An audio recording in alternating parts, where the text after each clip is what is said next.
Hello दोस्तों और मेरे प्यारे प्यारे स्टूडेंट्स, आज के इस वीडियोस में हम आप सबको सेकेंडरी स्कूल एग्जामिनेशन 2023 एनुअल जो वार्षिक परीक्षा है उसके साइंस का जो इंटरनेट पर मॉडल पेपर जो बीएसईबी बोर्ड द्वारा जारी किया गया है उसके ऑब्जेक्टिव का मैं 100% करेक्ट आंसर की बता रहा हूँ।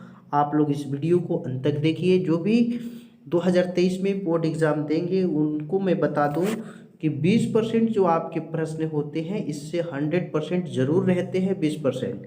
तो आप उन सब प्रश्नों का रेंज देख लीजिए और ये भी देखिए कि क्या मैंने जो ऑनलाइन क्लासेस जो लेता हूँ live test science social science वो प्रश्न आए हैं कि नहीं। तो आइए शुरू करते हैं बिना टाइम आपका बर्बाद किए हुए। ये आपका सेट है। देखिए मैं ऑब्जेक्टिव का पार्ट निकाल रहा हूँ, ठीक है ना। ध्यान से देखेंगे, एक एक प्रश्न आपके लिए इम्पोर्टेंट होगा। थोड़ा सा मैं बड़ा कर देता हूँ। देखिए मैं जो कुछ भी पढ़ाया सब लगभग वही आया है। निम्नांकित में किसका अपर्तनांक अधिक है। देखिए इसमें चार ऑप्शन है, हवा, हीरा, शीशा और जल। तो इसमें आपका बी हो जाएगा हीरा। और आपको बताया भी है कि हीरा का अपर्तनांक 2.42 होता है, ठीक है। अगला देखिएगा 2 नंबर प्रश्न है, अवतल दर्पण की फोकस दूरी होती है। आपको जैसा कि मालूम हो कि अवतल दर्पण जो होती है उसकी फोकस दूरी ऋणात्मक होती है और उत्तल दर्पण का धनात्मक होता है। ये सब मैंने बता दिया है। सारे प्रश्न आपके लगभग वही आए हैं। 3 नंबर देखिए, क्वेश्चन कहता है कि किसी लेंस जो होता है उसकी फोकसों की संख्या कितनी होती है। बहुत इजी प्रश्न है और इसमें बी राइट आंसर होगा।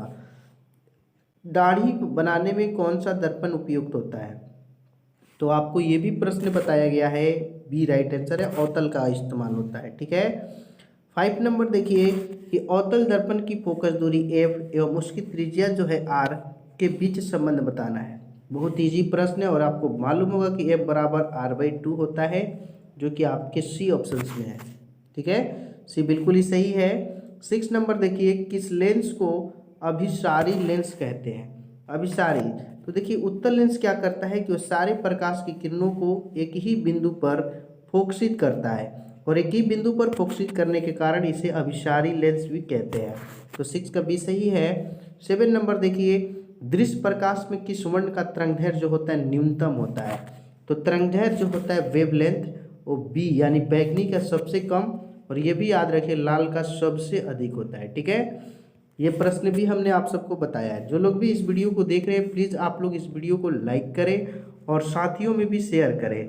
और जो भी हमारे न्यू स्टूडेंट्स हैं वो चैनल को सब्सक्राइब कर लेंगे ताकि आपको हर एक वीडियो का नोटिफिकेशन मिले। 8 है कि तारों का टिमटिमाना प्रकाश की किस घटना को दर्शाता है। बहुत अच्छा प्रश्न है और बिल्कुल ही इसका सही जवाब तारों का टिमटिमाना प्रकाश की अपवर्तन है ना, रिफ्रैक्शन ऑफ लाइट, डी हो जाएगा। 9 देखिए, निम्नलिखित में किसे में प्रकाश की चाल जो होती है सबसे अधिक होती है। तो 9 का बिल्कुल ही सी राइट आंसर होगा। निर्वात में प्रकाश की चाल सबसे अधिकतम होती है। 10 नंबर प्रश्न है देखिए कि प्रकाश के अपवर्तन के कितने नियम हैं। बहुत अच्छा प्रश्न है और इसमें बिल्कुल ही सही जवाब 10 का बी होगा। प्रकाश के अपवर्तन के 2 नियम हैं, ठीक है ना। आगे 11 नंबर देखिए, कहता है आपका 11 नंबर प्रश्न कि जल विद्युत संयंत्र किस ऊर्जा को विद्युत ऊर्जा में रूपांतरित करता है। तो देखिए जल जो होता है शुरू में स्थित होता है, उस स्थिति ऊर्जा को विद्युत ऊर्जा में रूपांतरित करता है। सी बिल्कुल ही सही जवाब है, ठीक है। 12 देखिए, जलता हुआ मोमबत्ती बदलता है। तो देखिए जलता हुआ जो मोमबत्ती होता है उसमें रासायनिक ऊर्जा होती है जो कि प्रकाश ऊर्जा में बदलती है। तो 12th का बी राइट आंसर है, ठीक है। 13 नंबर आपका प्रश्न है कि एक विद्युत सेल से धारा प्राप्त करने पर इसके सिरों के बीच विभवांतर का मान विद्युत वाहक बल की तुलना में हो जाता है ना। विद्युत धारा का जो मान है उसके विभवांतर के बीच विद्युत वाहक बल की तुलना में हो जाता है। तो ये इसमें बी होगा, कम हो जाता है, ठीक है। 14 नंबर देखिए प्रश्न, प्रतिरोध का मान बढ़ाने के लिए प्रतिरोधकों को जोड़ा जाता है। तो ये श्रेणी क्रम हो जाएगा, जैसे कि 2 ओम है और 3 ओम है, इसको आप जोड़िएगा तो 5 ओम हो जाएगा। तो प्रतिरोध का मान बढ़ रहा है ना। देखिए श्रेणीकरण में आपको बटा करके जोड़ा जाता है जिससे छोटा हो जाता है, ठीक है। 15 नंबर देखिए कि विद्युत चुंबक बनाने के लिए प्रायः जिस क्षण का उपयोग होता है वह है तो देखिए 15 में बिल्कुल ही सही जवाब आपका नर्म लोहे के छड़ का प्रयोग किया जाता है, ठीक है ना। 16 नंबर है, उच्चतर ताप पर कौन सी प्रक्रिया पूरी की जाती है, उच्चतर हाई टेम्परेचर पर। तो देखिए इसमें आपका बिल्कुल सही जवाब नाभिकीय विखंडन अभिक्रिया होगा, ठीक है। 17 नंबर आपका है, सौर ऊर्जा को सीधे विद्युत में बदलने की वाली युक्ति कौन है। सौर ऊर्जा को सीधे विद्युत में बदलना है, तो 17 में आपका बिल्कुल ही सही है सौर सेल। सौर सेल बदलता है, ठीक है। 18 नंबर है, ये भी देखिए प्रश्न आप लोग को बताया गया है कि पवन विद्युत जनित्र में पवन की चाल कम से कम कितनी होनी चाहिए। तो आपको 15 किलोमीटर प्रति घंटा कम से कम होना चाहिए। तो देखिए इसमें ये 12 से 14 वाला ऑप्शन ठीक हो सकता है ना, इसी में आ जाएगा आपका लगभग में, ये लगभग में मान दिया हुआ है, ठीक है। और नहीं तो डी है, ये है। थोड़ा सा कोई कुछ क्वेश्चन कन्फ्यूजन होता है, आपके 50 ही करने हैं, 100 प्रश्न 80 प्रश्न हैं, 40 ही करने हैं, समझ रहे हैं ना। तो आप उसमें से कन्फ्यूजन को छोड़ के बना लीजिएगा, लेकिन ये भी हो सकता है या नहीं तो डी हो सकता है। 19 से सेल का विद्युत वाहक बल है, तो इसमें ना आपका सही जवाब आपका ए होगा, सेल द्वारा इकाई आवेश पर लगाया गया बल। सभी लोग वीडियो को लाइक करें, क्योंकि आपकी लाइक हमारी हौसला अफजाई करती है।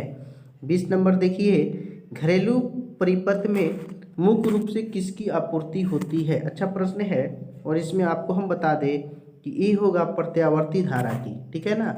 ये बिल्कुल सही जवाब है। 21 से वर्ण विक्षेपण असंभव है, किसमें वर्ण विक्षेपण की घटना नहीं हो सकती है। कांच में हो सकता है, निर्वात में हो सकता है, जल में हो सकता है, लेकिन फाइबर में नहीं। बिल्कुल जल में आपने निर्वात में, हवा कांच में भी होता है वर्ण विक्षेपण प्रिज्म में, और ये जो हवा होता है जल उसमें रहते हैं, उसमें इंद्रधनुष की होती है, और ये निर्वात में भी हो जाता है, ठीक है। वायु में एक रखा एक कांच का प्रिज्म आपतित किरण को मोड़ देता है। वायु में रखा एक कांच का प्रिज्म आपतित किरण को आधार की ओर मोड़ देता है, ठीक है, डी सही है ना। जब भी प्रकाश जो है कांच की ओर आता है तो आधार की ओर, अभिलंब की ओर मुड़ जाता है, ये जानते हैं। 23 2Zn + O2, तो देखिए इसमें ऑक्सीजन का क्या हुआ है, संयोग हुआ है, और इसको हम उपचयन ऑक्सीकरण कह सकते हैं, ठीक है ना। 23 में डी राइट आंसर है। 24 है, खाने वाला सोडा का रासायनिक सूत्र क्या है, जो हम खाते हैं तो उसको हम सोडियम बाइकार्बोनेट कहते हैं, और उसका सूत्र होता है NaHCO3, ठीक है। 24 में ये हो जाएगा। 25 आपका है, कमरे के ताप पर द्रव अवस्था में रहने वाली धातु, धातु का नाम बताना है। द्रव में आपका धातु सिर्फ पारा पाया जाता है, ठीक है। अगला प्रश्न है 26, आवर्त सारणी के शून्य समूह, जिसको हम 18वां वर्ग कहते हैं, उसका तत्व कौन सा है। तो इसमें आपको मालूम हो कि हीलियम जो है शून्य वर्ग का है, तो 26 में बी हो जाएगा। 27 है कि सोडियम कार्बोनेट के जलीय विलयन में मेथिल ऑरेंज का विलयन मिलाने पर विलयन का रंग परिवर्तित होकर निम्नलिखित में कैसा हो जाता है, पीला, लाल, हरा या गुलाबी। तो इसमें 27 में ए राइट आंसर है, पीला हो जाता है, ठीक है। आगे देखिए 28, ग्लोबल वार्मिंग के लिए उत्तरदायी गैस कौन है। जो ग्लोबल वार्मिंग हो रहा है, वातावरण में चेंजिंग हो रहा है, तो उसके लिए CO2 उत्तरदायी है, कार्बन डाइऑक्साइड, ठीक है, बी राइट आंसर। 29 है, गंधक की परमाणु संख्या क्या है। गंधक जिसको हम सल्फर भी कहते हैं ना, तो सल्फर की परमाणु संख्या 16 होती है। 29 का डी राइट आंसर, ओके। आगे देख लीजिए सब लोग फटाफट। 30 है कि अम्ल का जलीय विलयन विद्युत का संचालन करता है, क्योंकि अम्ल जल में, देखिए अम्ल जल में घुलकर H+ आयन देता है, तो आयन न देता है तो आयनित होता है, इसका मारिएगा, ठीक है। 30 का बी राइट आंसर है। सब लोग एकदम ध्यान से पढ़ें। अधिकतर धातुओं के ऑक्साइड होते हैं, तो धातु के जो भी ऑक्साइड है वो क्षारीय होते हैं और अधातु अम्लीय होते हैं, ठीक है ना। 31 में ये हो जाएगा। ए वाले सब लोग सही हैं, आप लोग मिलाते रहिए, ठीक है। सोने में कौन सी धातु मिलाकर मिश्र धातु तैयार की जाती है। बहुत अच्छा प्रश्न है, और सोना में ज़्यादातर कॉपर को मिलाया जाता है, इसलिए 32 में ए आपका सही होगा, ठीक है। 33 देखिए आपका प्रश्न है कि NaCl + AgNO3, AgCl + NaNO3 किस प्रकार की अभिक्रिया है। तो देखिए यहाँ पे दो जगह विस्थापन होता है, Cl इसके साथ आ गया है और Na इसके साथ आ गया है, तो हम इसको द्विविस्थापन अपक्रिया कह सकते हैं। ठीक है, 33 का सी। सिलिकॉन क्या है? तो सिलिकॉन आपको जैसा मालूम है कि यह एक उपधातु है। ठीक है ना, 34 में सी बिल्कुल सही जवाब होगा। 35 है, वे तत्व जिनके बाहरी सेल पूर्ण भरे होते हैं, यानी कि बाह्यतम कक्षा में इलेक्ट्रॉनों की संख्या डुप्लेट या अष्टक होता है, उसको क्या कहते हैं? तो उसको हम उत्कृष्ट गैसें कहते हैं, इसलिए डी राइट आंसर है 35 में। ठीक है, 36 है, खड़िया। खड़िया यानी कि संगमरमर भी कह सकते हैं, उसका रासायनिक सूत्र मोस्ट पीपीआई प्रश्नों में से है, और इसका ये डी ऑप्शन देख रहे हैं ना, सही जवाब है CaCO3। 37 देखिए, निम्नलिखित में कौन सबसे अधिक अम्लीय ऑक्साइड है? तो धातु जो होता है उसके ऑक्साइड क्षारीय होते हैं, तो ये कैल्शियम धातु है, ये नहीं होगा। मैग्नीशियम धातु है, ये नहीं होगा। Na सोडियम भी धातु है, नहीं। सल्फर जो है गंधक, वो अधातु है, वो अम्लीय होगा। ठीक है, तो 37 में ए होगा। ठीक है, इस तरह से पहचानते हैं। 48, निम्नलिखित में कौन एल्काइन है? तो एल्केन, एल्कीन, एल्काइन। एल्कीन का सूत्र CnH2 है, यानी कि यहाँ से यहाँ दोगुना होगा, तो 2 का दोगुना 4 इस ऑप्शन में है। 2 का ये तिगुना है, इसलिए ये नहीं होगा, ये गुना भी नहीं हो रहा है, ये भी नहीं होगा। ठीक है ना, ये देखिए 39, CH3 और C2H5 का IUPAC नाम बताना है। तो देखिए इसमें ना 39 में आपका IUPAC नाम जो है ये होगा, इधर मेथॉक्सी एथेन इसको बोलते हैं। ठीक है, जो भी स्टूडेंट इस वीडियो को देख रहे हैं, मुझे पूरी उम्मीद है कि आपको बहुत ही अच्छा लग रहा होगा, और आपको 100% इस चैनल पर करेक्ट आंसर बताया जाता है। आप लोग इसके साथ जुड़ने की कोशिश करेंगे, चैनल को सब्सक्राइब करके बगल का बेल आइकन भी क्लिक करेंगे। 40 है, निम्न में से कौन यौगिक ईंधन के रूप में इस्तेमाल किया जा सकता है? यौगिक का नाम बताना है जो ईंधन के रूप में। तो पहला ऑप्शन है प्रोपेनॉल, एथेनोइक अम्ल, एथेनॉल, या इनमें से सभी। तो आपको जैसा कि मालूम हो कि एथेनॉल जो होता है वो ईंधन के रूप में इस्तेमाल होता है, इसलिए 40 में सी आपका बिल्कुल ही सही जवाब होगा। ठीक है, 41 देखिए, अच्छा प्रश्न है, कहता है आपका कि सोडियम हाइड्रोक्साइड जिंक से अपक्रिया करके निम्नलिखित में कौन सा उत्पादन बनाता है?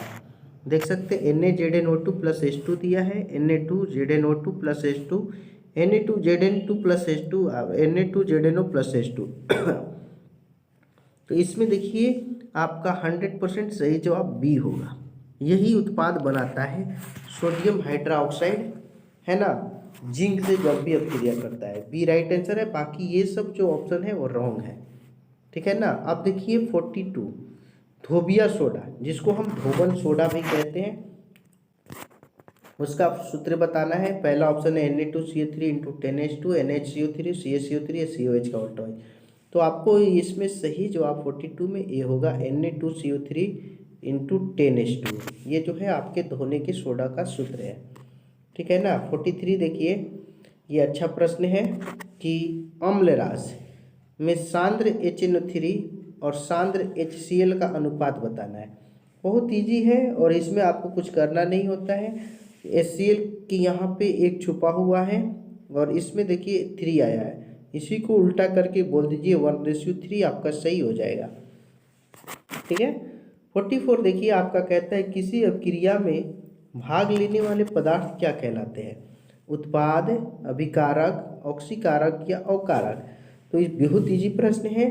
किसी अपक्रिया में भाग लेने वाले जो पदार्थ होते हैं ना, उसे हम अभिकारक कहते हैं। बिल्कुल राइट आंसर आपका बी होगा। ठीक है, 45 देखिए, इसमें बताना है अम्लीय ऑक्साइड, अम्लीय ऑक्साइड बताना है। तो धातु के ऑक्साइड जो होते हैं वो क्षारीय होते हैं, लेकिन अधातु जो होता है ना, उसके ऑक्साइड अम्लीय होते हैं। तो कॉपर धातु है, इसलिए नहीं होगा ये अम्लीय। मैग्नीशियम धातु है, ये नहीं होगा। कैल्शियम धातु के अंदर आता है, ये नहीं होगा। लेकिन SO2 सल्फर जो होगा हो जाएगा। ठीक है, इस तरह से हम पहचानते हैं। ठीक है ना, 45 में आपका डी राइट आंसर होगा। 46 है, निम्नलिखित में कौन सा पदार्थ का जलीय घोल लाल लिटमस को नीला करता है? यानी रेड कोई लिटमस है, उसको ब्लू। तो रेड से जब भी ब्लू होगा वो बेस होगा, बेस का मतलब क्षार होता है, और बी ऑप्शन इसका सही जवाब है। ठीक है, 46 में बी राइट आंसर होगा। 47 है कि स्वस्थ जो शरीर का सामान्य pH मान कितना होता है? जो शरीर होता है ना, उसका pH मान बताना है। आपके ऑप्शन है 5 से 7, 2 से 3, 7 से 7.8 या 9 से 9.8। तो इसमें सी राइट आंसर है, 7 से 7.8। ठीक है, 47 में सी राइट आंसर होगा। ठीक है ना। 48 आपका कहता है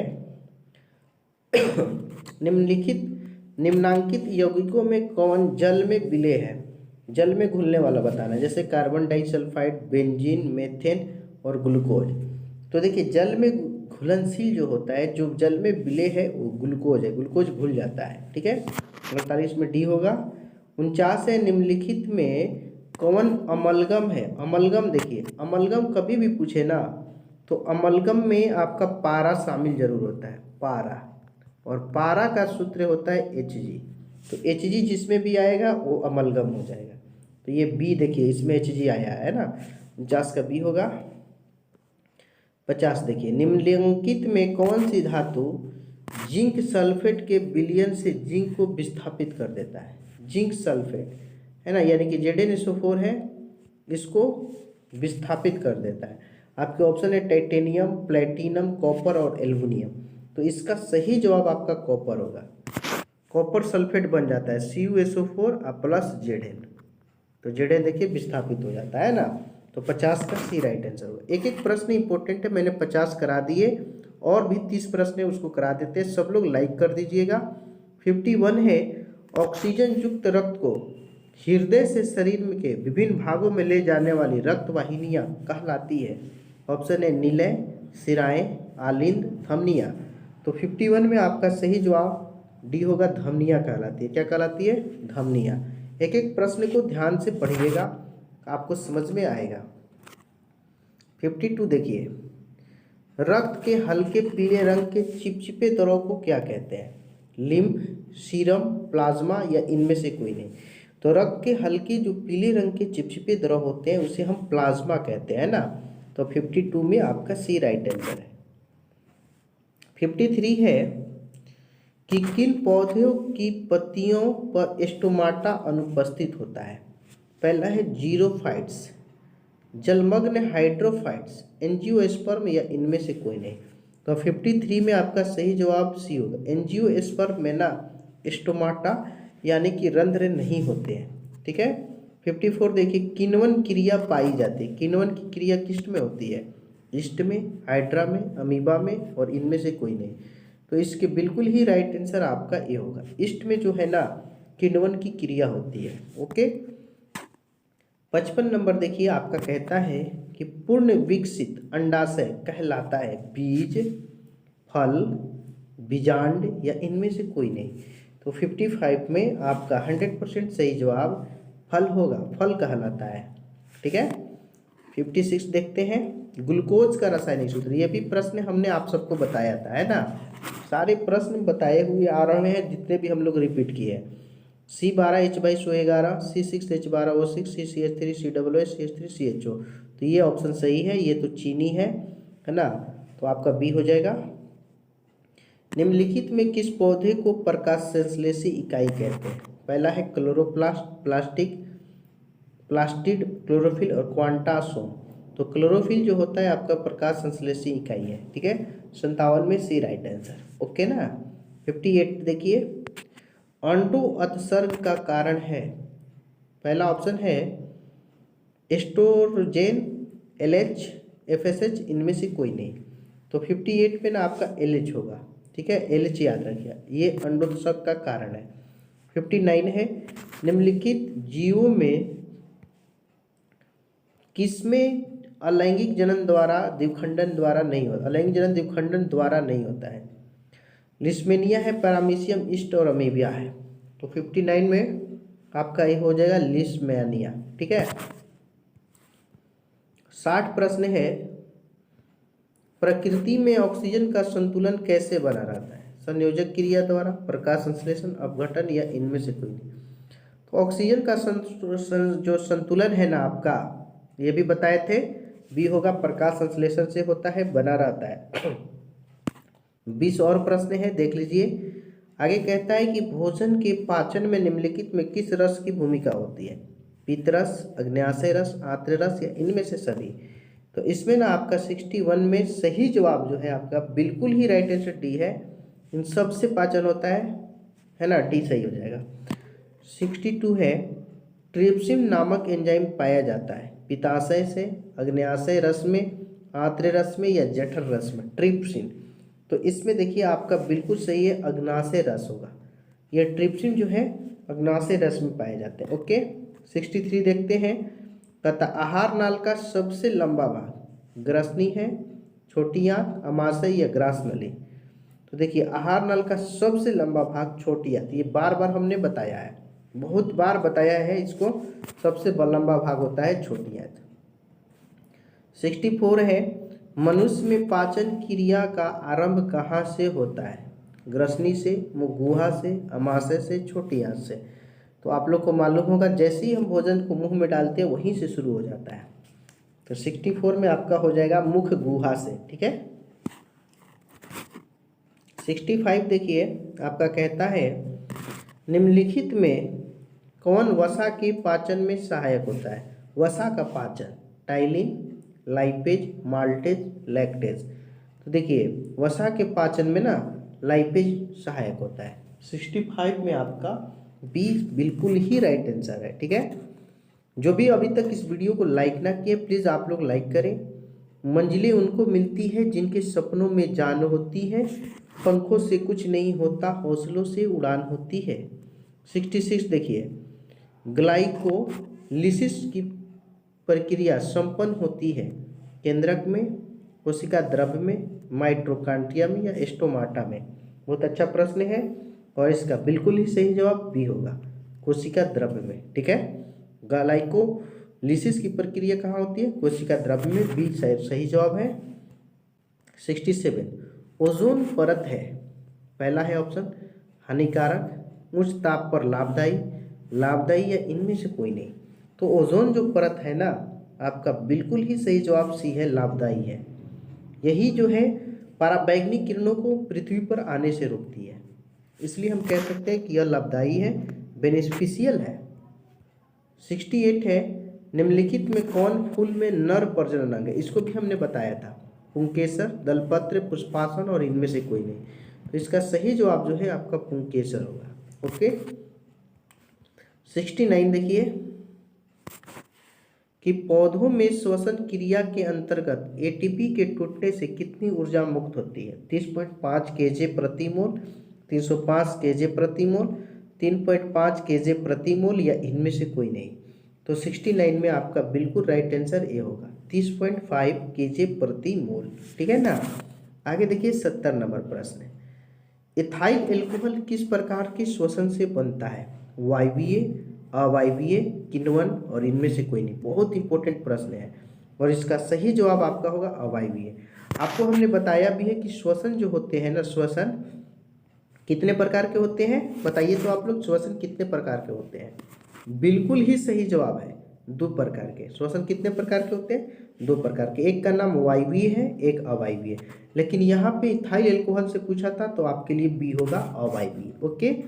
71 देखिए कहता है आपका प्रश्न है कि रक्त में उपस्थित कौन सी कणिकाएं श्वसन गैसों के परिवहन में भाग लेती है? पहला है लाल रक्त कणिका, श्वेत रक्त कणिका, सी है ए और बी दोनों, इनमें से कोई नहीं। तो देखिए रक्त में उपस्थित कौन सी कणिकाएं श्वसन गैसों के परिवहन में भाग लेती है? तो ये आपका आरबीसी, लाल रक्त कणिकाएं हो जाएगी। ठीक है। 71 में आपका ए बिल्कुल ही राइट आंसर है। आगे देखिए 72 पादप अपशिष्ट जमा होते हैं पत्तियों में, छाल में, कोशिकीय रिक्तिकाओं में या इनमें से सभी।